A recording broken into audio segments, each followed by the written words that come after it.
बिस्मिल्लाहिर्रहमानिर्रहीम। अस्सलामुअलैकुम वरहमतुल्लाहि वबरकातुहू। दोस्तों, मैं हूँ गुलाम हैदर। आप देख रहे हैं GH हैदर न्यूज़। एक गरीब किसान की शादी निहायत हसीन और जमील औरत से हो गई।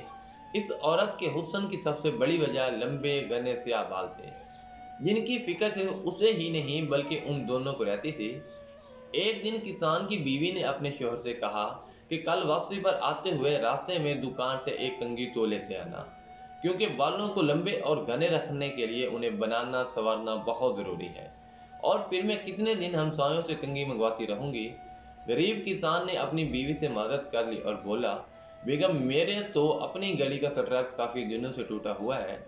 मेरे पास इतने पैसे नहीं कि मैं उसे ठीक करवा सकूं, तो मैं भला कैसे कंघी ला सकता हूं। तुम कुछ दिन मजीद हमसायों की कंघी से गुजारा करो, जब पैसे होंगे तो ले आऊँगा। बीवी अपने शोहर की मजबूरी को समझ रही थी, इसलिए ज़्यादा तकरार नहीं किया। किसान ने उस वक्त तो अपनी बीवी को चुप करा दिया, लेकिन फिर अंदर ही अंदर से अपने आप को कोसने लगा कि मैं कितना बदबख्त हूँ कि मैं अपनी बीवी की छोटी सी ख्वाहिश को भी पूरा नहीं कर सकता। दूसरे दिन खेतों से वापसी पर किसान एक घड़ियों की दुकान पर गया और अपनी टूटी हुई घड़ी औने पौने दामों बेची और उससे मिलने वाले पैसों से एक अच्छी सी कंघी खरीदी और बड़ी रात दाढ़ी से छुपाकर घर की तरफ रवाना हुआ।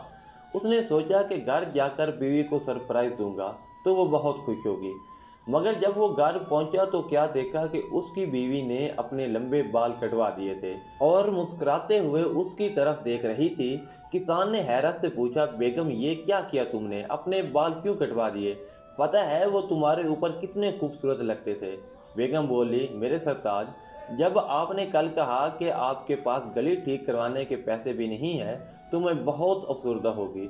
चुनांचे आज मैं करीब के ब्यूटी पार्लर पर गई और वहां से अपने बाल बेचकर आपके लिए ये एक खूबसूरत घड़ी लाई हूँ। जब किसान ने उसे कंघी दिखाई तो फरते जज्बात में दोनों की आंखें नम हो गईं।